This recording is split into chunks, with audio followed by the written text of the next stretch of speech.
as much as I want to just sit there and gush about the WBC, the frustrating part for me is to hear all these quote unquote, baseball experts and pundits just kind of boo hoo the WBC because some players got hurt. Look, just earlier today, Reese Hoskins, I don't know about for sure, but it looked like an ACL or an MCL or something bad.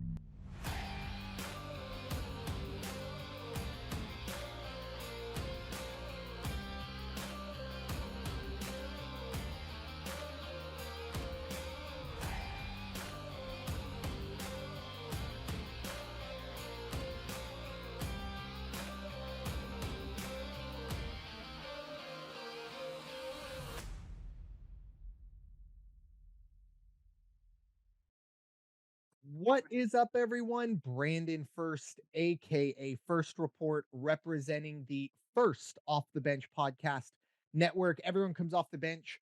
We are first. Welcome in to the final off-season episode of the Changeup, as we are just 8 days away from MLB opening day. Of course, we are recording on the 23rd of March. I guess technically the 30th. I think there are a few games that will be on the 30th, but most teams will get rolling the end of March, early April. But with me, as always, we have Brianna Winner. You can find Brianna at bwinner12. How you doing today? I'm good considering what just occurred at the West World Baseball Classic, which we'll obviously get to later. And the Angels play on the 30th. Okay, yeah. That, I that, think that's it's what we know. yeah, there's two or three. And then I think the Padres opening will be on Friday, if I read that correctly. But yeah, by this time next week, we will be seeing some meaningful regular season MLB baseball, as Brianna, of course, alluded to. We've been seeing some very meaningful international baseball. We will touch on that. We'll of course touch on the American League West, but it is, of course, the last offseason episode. So we are going to start with our preview. This time we'll start in the National League with the National League West. Obviously, this is a very top heavy division, I would say, with two possibly of the two best teams in the whole of the National League. I'll get this one started for obvious reasons. I'm a little biased. There's no doubt about it. I'll put my hands up and admit it.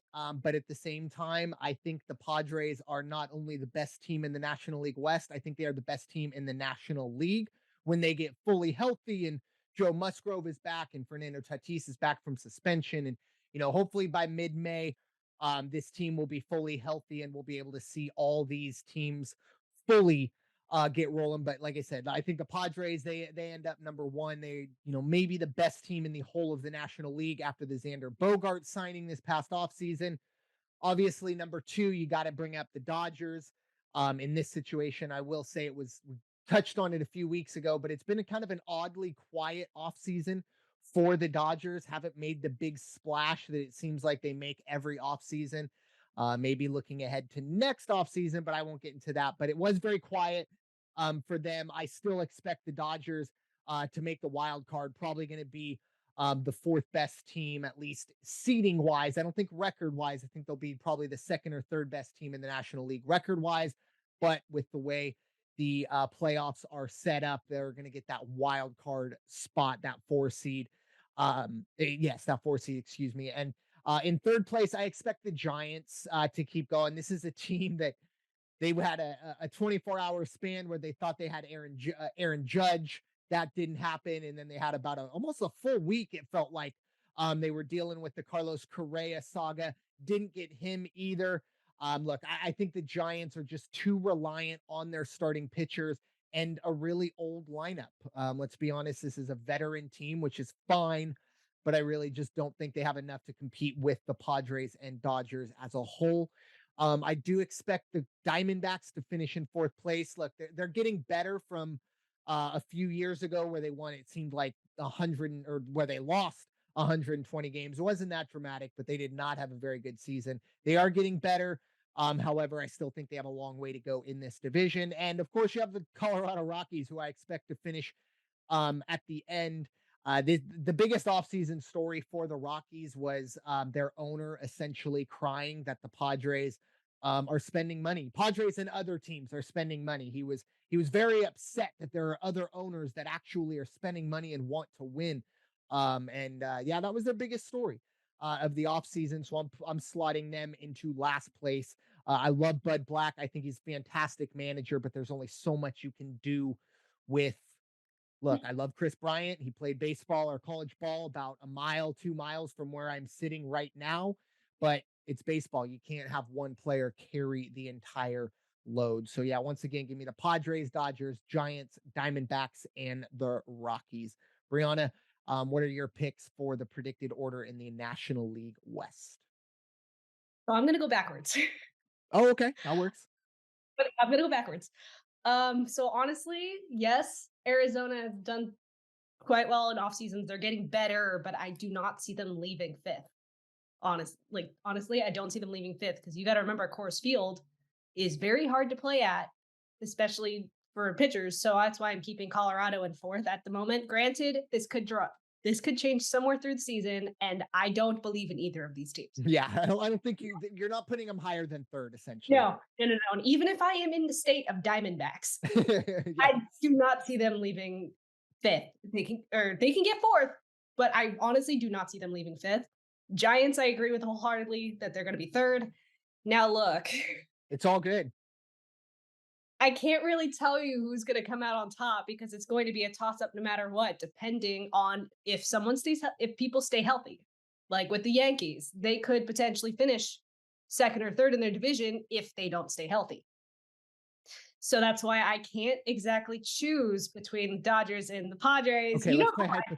How about everyone's who I healthy? want. Everyone stays healthy. Everyone stays healthy. I know that's not going to happen, but let's play the everyone stays You know who healthy. I want. Yes, but who do you think?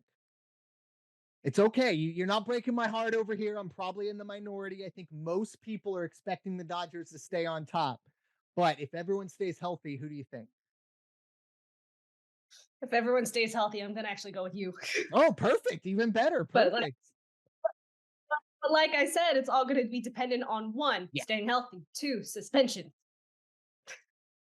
agreed. because you never know. Yeah, okay. Suspension Well, we don't need to mid-season. bring up more suspensions on that. Let's get the Hey, first hey, one to be figured out. fair, you brought up possible Dodger off-season next season, and I That's knew true. exactly what you were alluding True. to. But don't even. That's true. All right, we're even. We're even. Fair enough. I will allow it. But yeah, I think the West is going to be a two-team race. Like you said, obviously health is going to be a big factor there. In terms of the over/under win totals, you have the Dodgers sitting at 96.5. Look, personally, I'm going to go under. Obviously, this is a team that won 111 games last year. But they also had, Trey Turner, Cody Bellinger, and just a host of others that I think, would really help towards that. I think they go under 96.5. I have the Padres over 93.5. And then the Giants at 81.5. I have them as an under, but not by much. I could see them going 81 and 81, which would put them under. So give me the under. And then Arizona 74.5. I like them going over. Obviously, I think they're going to be a little bit better than most people believe. And Colorado as well. You brought up the Coors Field effect. I like them going over the 65.5. I think towards the end of the season, we are going to kind of see the Diamondbacks and Rockies fighting it out to see who gets out of the cellar, and you could see some wins stolen in that. So give me that over for the Rockies. But Brianna, do you have any over under picks on the National League West side of things? Honestly, I do agree with Colorado that it's definitely most likely going to be over just because of home games. Yeah. Definitely not against National League West teams. They're probably going to suck. Yeah. But other than that, nobody else is really going to be used to the elevation just because of the fact that they don't get to play at Coors Field as much as the National League West teams do. Yep. And then Padres, I see going over. Dodgers, I think, are going to stay. Yeah. I don't think they're going to go under. I don't think they're going to go over. I think they're going to just stay put. Gotcha. Yeah, it's going to be an interesting NL West going forward. Obviously, like I said, those two teams at the top are going to be fighting it out. And I think the Giants feel pretty comfortable. I mean, obviously they want to, think about second place. They had a great year a few years ago, but I don't see that continuing this season, or should I say, resurrecting again later this season. So moving on to the second segment, we're going to be talking about obviously what everyone's talking about. It was the WBC. What an absolutely incredible event. 2 weeks of really, it was good baseball. There was some bad baseball. There's no doubt about it, but there was some really good baseball, obviously, with the ending out of a storybook. Would have been better for us American fans if, maybe it was ended differently, but my goodness, what an end to it was. Obviously, Shohei Ohtani wins MVP. And I'm just going to say this right now. I've pretty much been saying this since we've done the podcast and since I saw Shohei Ohtani. He is the best player in baseball, and it's not close. I love you, Mike Trout. I love you, Manny Machado. Aaron Judge, stay healthy, and you're on that stratosphere as well. But you're not in the same league as Shohei Ohtani. This is a guy who can throw 100. I mean, he had the hardest hit ball of the tournament, and he had the hardest pitched ball of the tournament. The defense rest. I will also say, I think the Japanese development of young players, we see it in the Little League World Series. Obviously we see it in the international stage. And I think we really saw it in this WBC. They develop players so much better than the American side of things. I don't really know what it is. I can look at the American side of things. I can look at travel ball. I could look at kind of the specialization of, oh, he's 7 years old. He's a really good baseball player. He can't play any other sports. I think that's just terrible take, but I really do think that happens. You get into that specialization of things. But looking ahead for Team USA, I think the best way for the Americans to get back on top of the WBC stage, if you will, is they're going to need to get some more participation out of the superstar pitchers. As good as that lineup was, the pitching staff was not great. I love Nick Martinez. I think he's a fantastic, Padre. Love the story of what he's been able to put together, but he should not be in your starting rotation when you have the lineup that the U.S. does. I'd love to see a DeGrom, a Scherzer, a Verlander, a Kershaw. All of them would be great. Two of them would be okay as well. But I think that eventually helped or held back the Americans. And I think we just saw the Japanese pitching staff was just far superior, and they proved it in that last game. But Japan is champions of the WBC. Brianna, what was your favorite moment of the WBC? Before I get to that, I'm going to go off your point really quickly. Yes. I don't know if you remember, but Kershaw was originally in that lineup, and then he backed out. There There were was a an lot of insurance thing. I think the Dodgers didn't want to waive the 500,000. I forget what it was, but essentially they said you can go, but if you get hurt, I don't know the exact intricacies, but yeah, he did pull out late. so there was a lot of pitchers who were slated and then just backed out at the last minute. So they had to scramble trying to figure out their starting But pitching lineup. other Part teams of it. didn't really have that. I mean, right? Like Mexico had their best pitchers going, Japan had their best pitch. I felt like it was just a USA situation, which was really unfortunate. Maybe they just wanted to focus more on the spring training aspect, especially for those that were coming back from injury, like Tommy John's, my guess. So then they had more time before they pitched against like competition like that, because we all know how international competition is different than spring training. Well, they're scared then. That too. I told you I was scared of Japan. Yeah, no, you called it from when we did the first time we talked about the WBC. You said Japan was going to win it. My pick didn't even get out of group play. So what do I know? Look, quite a few of those lineups were scary, but none were scarier than the Japanese roster, and that's without Otani. Like, and I'm gonna say Yu Darvish didn't have the greatest of time, and I know that you guys would have preferred he had some starting time, but coming in relief, and obviously I wasn't expecting Otani to come in relief, but honestly, I kind of appreciate it. But going off of that, my favorite moment, honestly, was the final out of the game. You had two of the best players in baseball going up against each other, current teammates in Ohtani and Trout ends up striking out. And if you saw interview afterwards, Otani didn't think that Trout was going to be the final out. He didn't Yeah. think that there were going to be 2 outs when Trout came up.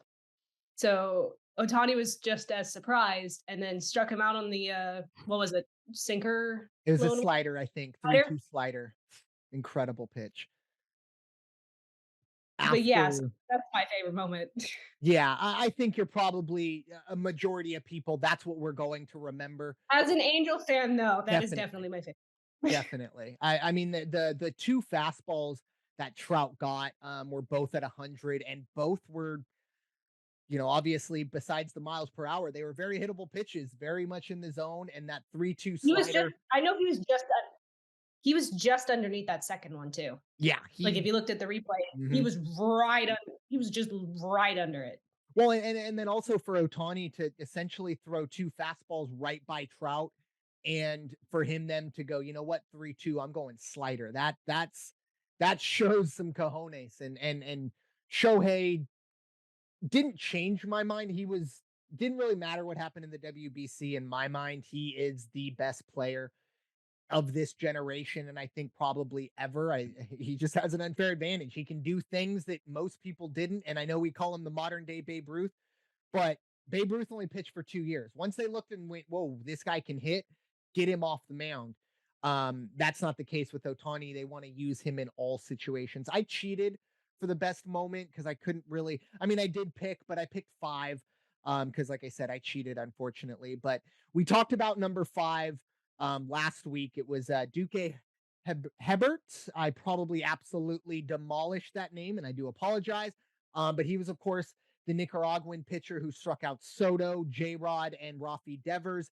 And then an hour later was signed to a minor league contract for the Tigers. I mean, what a great story that was.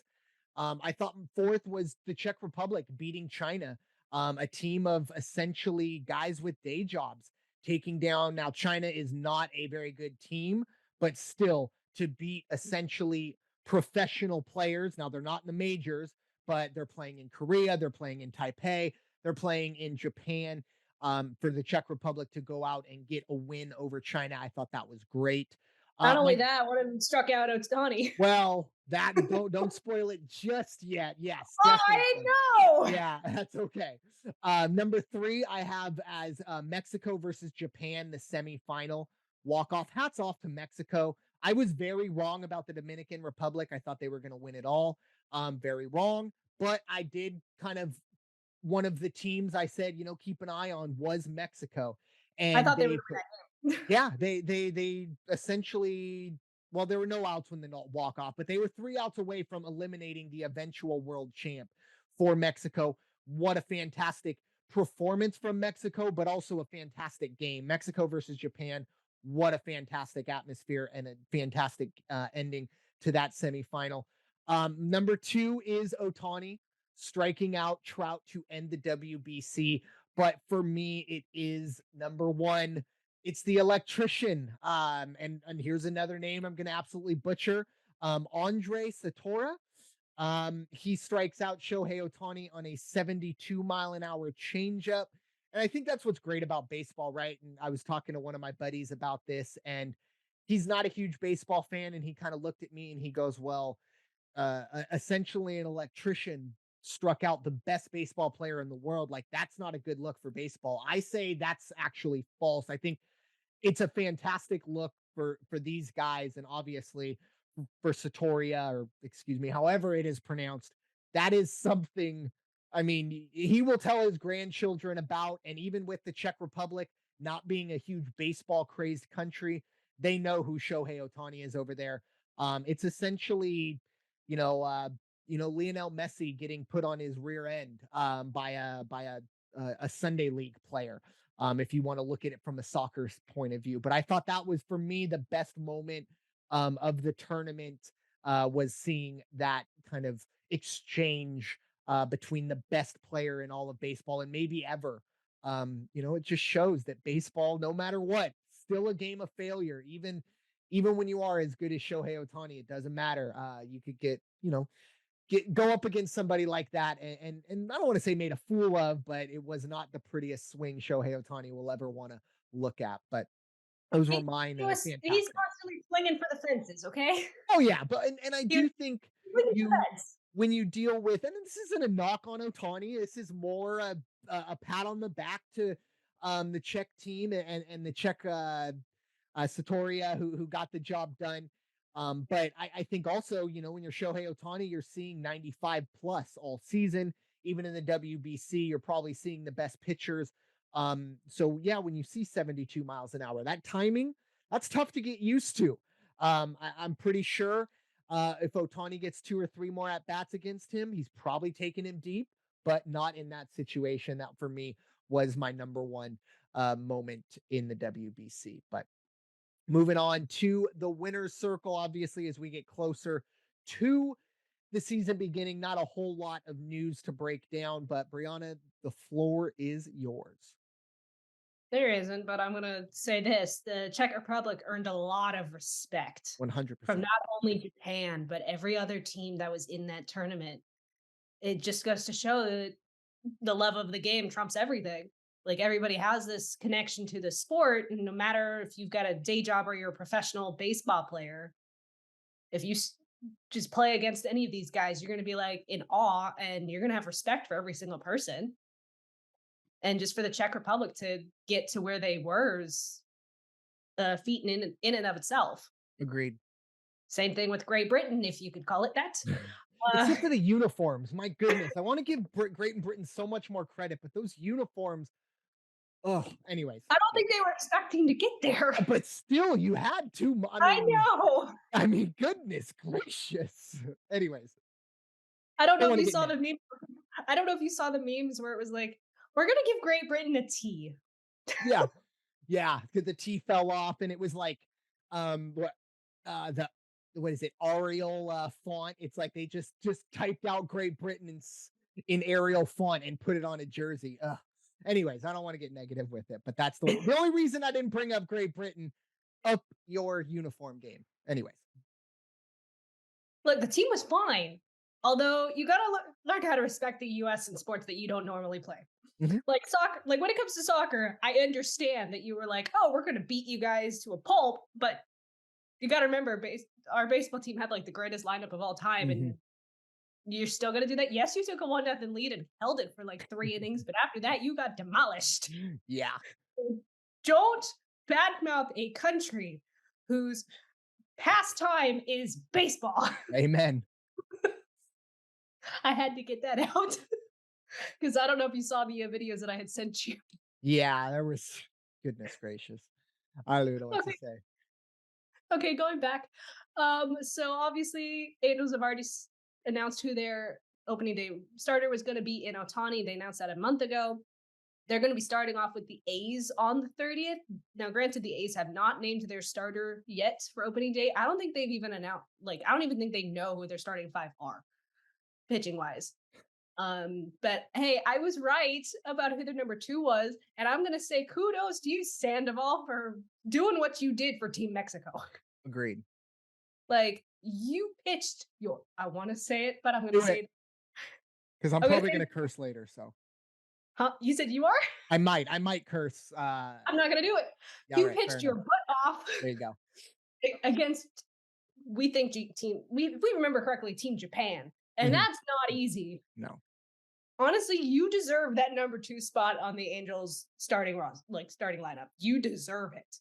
Now, granted, the Angels do not have a home game until April 7th when they face Toronto, so they're going to be on the road at the A's and the Mariners for the first two series, pretty much.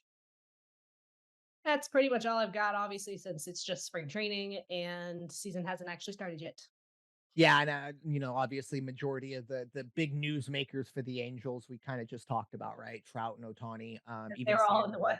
Yeah, They were all in the baseball class. yeah, exactly. So what can you do there? But yeah, my side of things with the Padres, contrary to where the Angels are, the Padres have not named an opening day starter. Now, I do believe a lot of this was kind of evaluating how Yu Darvish is feeling, as he is, of course, back with the big club after the Japan win.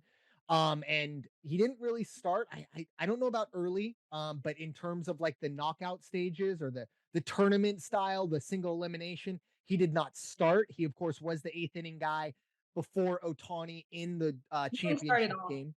As Sorry. far as I remember, he did not start at all. Okay, thank you. Yeah, because there were some games, at 3 a.m. where they played. I love baseball, but I also love sleep, so didn't dive too deep into that. So, I think a lot of it's going to kind of gauge how Yu Darvish looks, how he feels.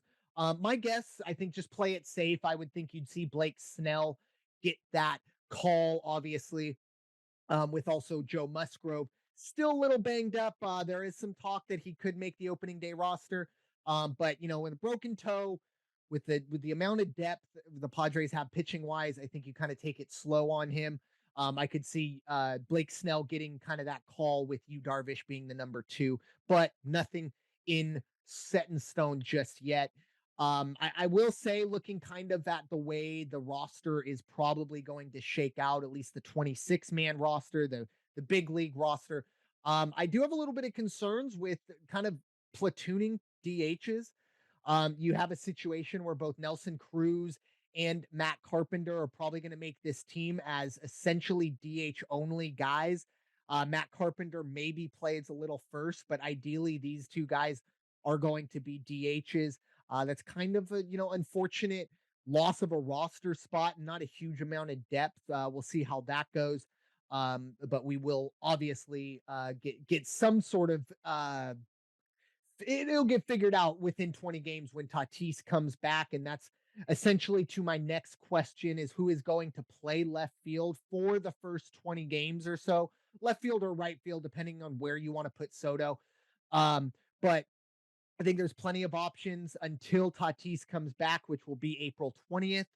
I do expect to see Tatis in one of the outfield positions, the corner outfield positions, I should say. He's been doing a lot of work in right field with the in spring training. I think until then, though, I really want to give that spot to Jose Azocar. I think this is a guy that he's played himself into contention after last year, had a really, really solid season for a rookie that wasn't expected a whole lot of. And I think could also keep an eye on Rougned Odor. Does he make the team? That's another question. But if he does, I think he will get some real playing time, at least in the first month, in one of those corner outfielders as we wait for Tatis to come back. But once again, Odor is on a minor league contract. So that is kind of a situation where if he does make the team, then you kind of deal with roster spots and DFAing and things like that. So they may just cut ties and go with Azokar and maybe David Dahl, something like that. But plenty of questions to be answered. But for the Padres, I think you get through the World Baseball Classic, you get through everyone essentially coming back healthy. Obviously, the Musgrove situation is unfortunate. But I mean, that's, a weight training accident, dropping a weight on your foot. Not ideal. I've done it before, but nothing to do with anything WBC related. So they essentially get out of there scot free and will coming to the regular season as healthy as you would like. So that is all I have for the Padre report. Time to dive into the AL West preview. And of course, if we're talking about the AL West, we got to start with Brianna's picks. Brianna, what are your picks or the predicted order of the of the AL West? Well, aside from the first and the last pick, people might have an issue with what I'm going to say. Obviously, Houston's going to be at the top because it just seems nobody can beat them and get them out of that one spot. I mean, the Angels did well last year until a certain point in the season. Oakland is going to be last because they are quite possibly the worst team in the league, or just baseball in general. Yeah. You can take it how you want, but they are not good. So the Angels better take a couple of games from them. So I'm going to go Angels second, especially because of what we've seen in spring training, especially with a lot of the pitching staff, if they can stay healthy. And obviously there were quite a few Angels playing in the World Baseball Classic. So we also saw what they were capable of outside of Trout and Ohtani. They obviously Sandoval pitched for Mexico. Aaron Loop was a relief pitcher for the US, among others. So that's pretty much why I've got them there. They just have to stay healthy. And please, Ohtani and Trout, stay healthy. I can't have Trout leaving in the middle of the season again. Seattle, I have going third. And look, granted, the Rangers have done a lot in their offseason, and I think they are getting better. I'm still keeping them fourth. Like I said, you guys can hate me all you want for the middle three of this division, but it's just what I think. You guys, everybody has other opinions, and don't knock mine. Amen. Yeah, I agree. Obviously, the top and bottom, it's if you were putting anyone but Houston at the top and Oakland at the bottom, you're either just convoluted or you're smoking some really good stuff. But yeah, it's going to be And Houston. I think the over under for Oakland is the worst of everybody, I right? think so too. There was one. I think Washington. I need to go back in my notes. I think Washington may also be 59.5. But I could be wrong. But yes, Oakland is at the very least the worst of the American League in terms of the over under at 59.5. Um, yeah, yikes. To be fair, they're just the worst team in the American League right now, Yeah, as it is, 100%. And because they don't spend money on anybody. yeah. So I do have Houston, of course, at the top. Look, they're defending champs. They're still the kings of the West. And they bring in Abreu and they have the team there. It's unfortunate. I will say once again, the one positive last year of them winning the World Series, getting Dusty Baker that championship that he so richly deserved. So congratulations to him, but not really a whole lot else. In second, I apologize, Brianna, but I'm going the Mariners. I Trey know. Mancini. Trey Mancini. Oh, Mancini too. Okay, well, That was the highlight too. Oh, yes, you're right. Yes, you are correct. Yes, I don't want to miss out on He him. was traded Yeah, because I think he was mid-season. traded to Houston mid-season, so he got a ring too, Yeah. which was nice Um, to see. yeah. So it's a good story there, but for the most part, obviously, they are still cheaters in our books. But yeah, I am going Seattle at the number 2 spot. Look, the great story from last year. I don't think they're sneaking up on a whole lot of teams like they did last year. I definitely see this team as a possible wild card team, very young, athletic. That pitching staff, I need to see just a little bit more. Can Luis Castillo kind of continue what we saw from last year? If that's the case, keep an eye on Seattle for a wild card, but I don't think they have a chance to win the division. The Angels, I have them slotted in at third. Look, you kind of brought it up. This team's going to go really as far as the pitching allows. We know what they can do offensively. Um, it doesn't look terribly positive, but I think from where we were 2 years ago when we were doing the changeup to where they are now pitching wise, they've made leaps and bounds. Obviously, they had an entire draft where they just essentially got rid of the position players off their draft board and just went full pitching. And it's I starting to kind of only went. I think they only went for 2 position players in that draft. okay, yeah. It was the Everybody else. COVID draft. It was, 18 of 20 picks were pitchers. And obviously I think Reed Detmers was a part of that and the Ben Joyce as well. So I think we're starting to see that kind of rise to the top. So that's a positive. I have the Angels in third. I think a wild card may be a little bit of a stretch, but you never know. If they don't have that really rough stretch they had last year, who knows? Maybe things change. Obviously, Texas is in there at number 4. There's just way too many question marks with this team.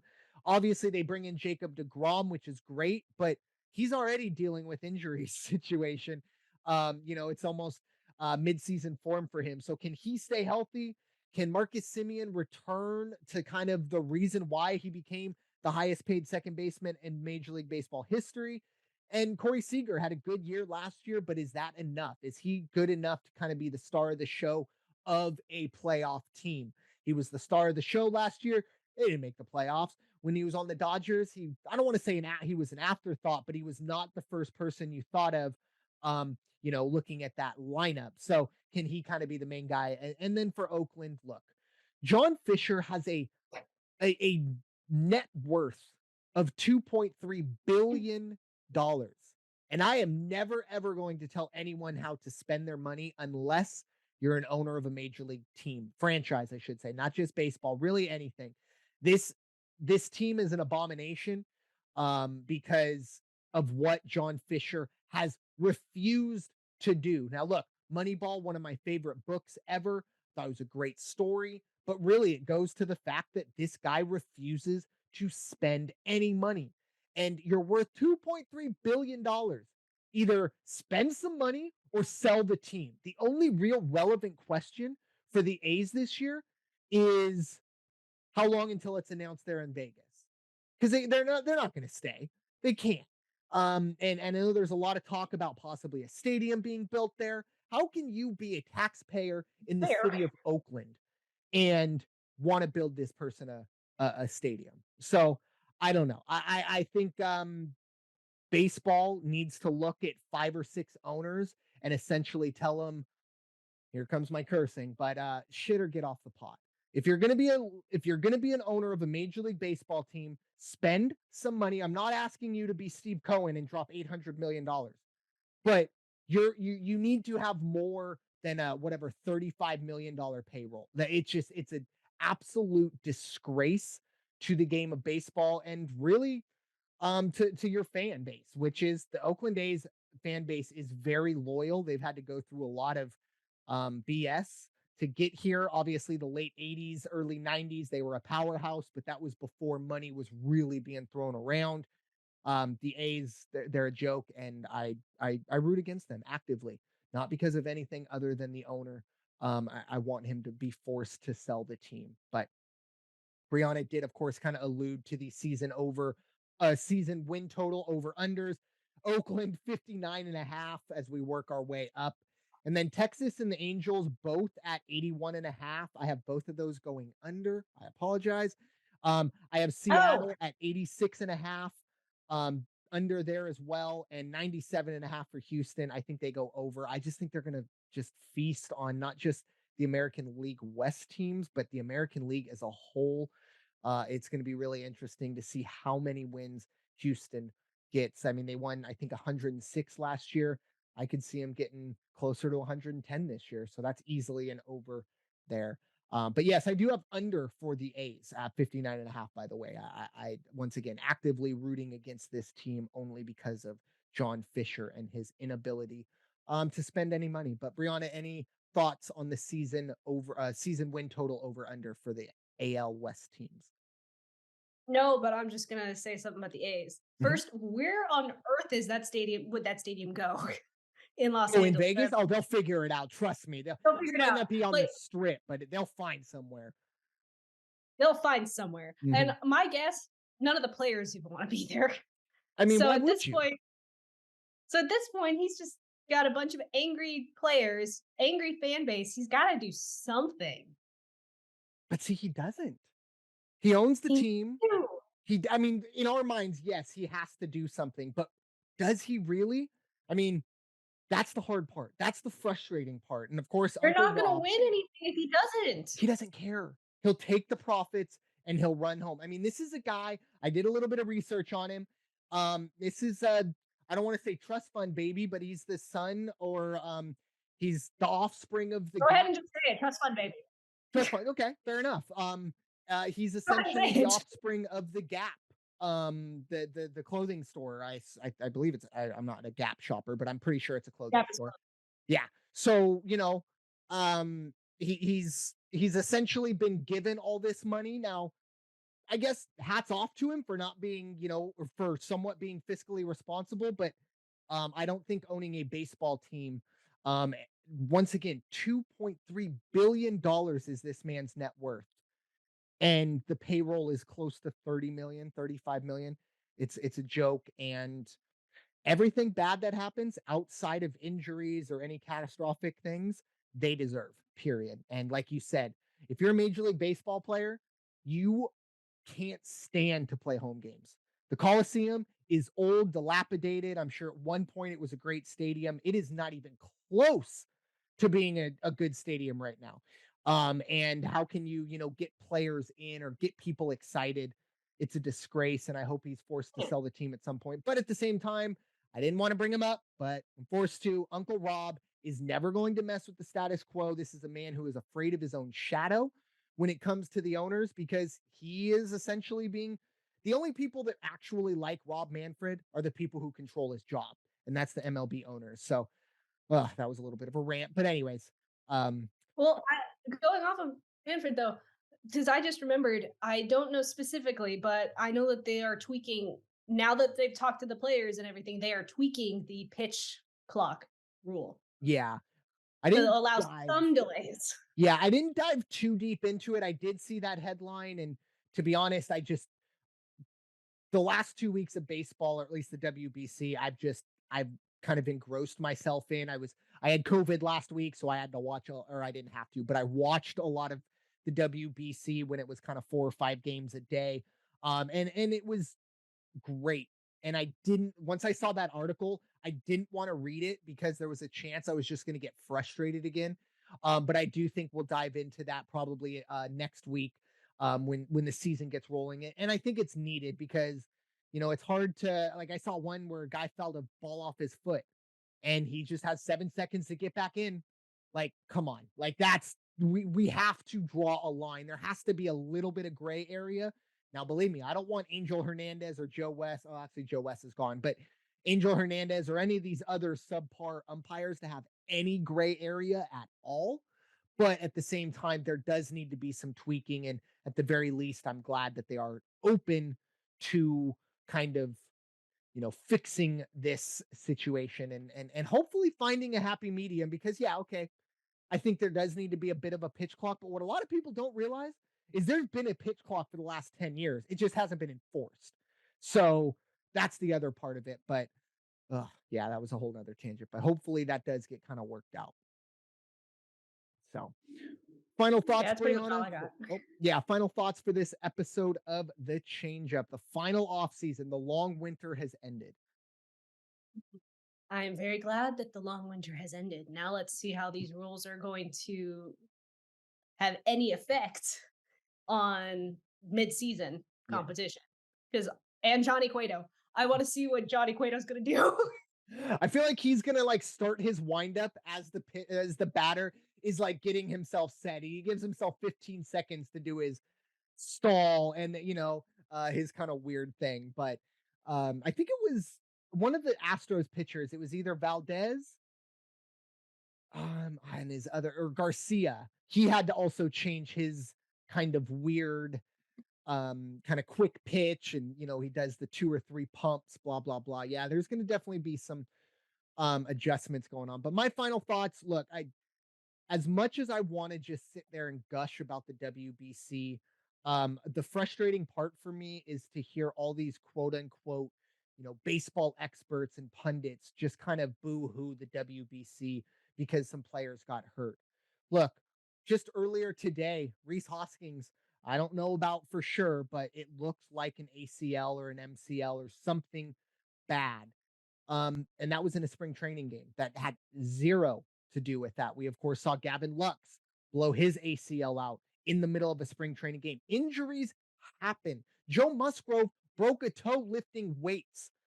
Okay, injuries happen. And Edwin Diaz, it ruined the Mets season. If you're a Mets team and you spent all that money and you're relying on a closer to be the reason you win a World Series, you probably weren't going to win a World Series in the first place. Guys like Keith Olbermann and these old, Chris Mad Dog Russo, who I don't know how he gets any screen time. Well, it's ESPN, so that's how But it's a joke to me that these people are bah humbugging the WBC. I thought it was the best 2 weeks of baseball I've ever seen. And I understand it's hard for Major League Baseball to kind of replicate that, a 2 week tournament as opposed to a 6 month marathon that is the season. But I think it really just shows, while Uncle Rob was dislocating his shoulder, patting himself on the back for the WBC, I think it was actually showed this is what baseball should be like. And now we're going to kind of go back to a subpar product in Major League Baseball because he continues to want to put his fingerprints on there. Once again, we're seeing that bat boys and girls are going to be on the clock as well. Really, we're now blaming children, bat boys and girls, for the reason baseball games take too long. It just blows my mind. I think Major League Baseball really needs to take a look in the mirror after what we saw from a fantastic WBC. But I'll put my soapbox away. And thank you all so much for listening to this episode of The Change Up presented by the First Off the Bench Podcast Network. Everyone comes off the bench. We are first. It's time for y'all to go wash your hands and stop hating everybody. Have a great week. We'll see you next week for opening day. Take care.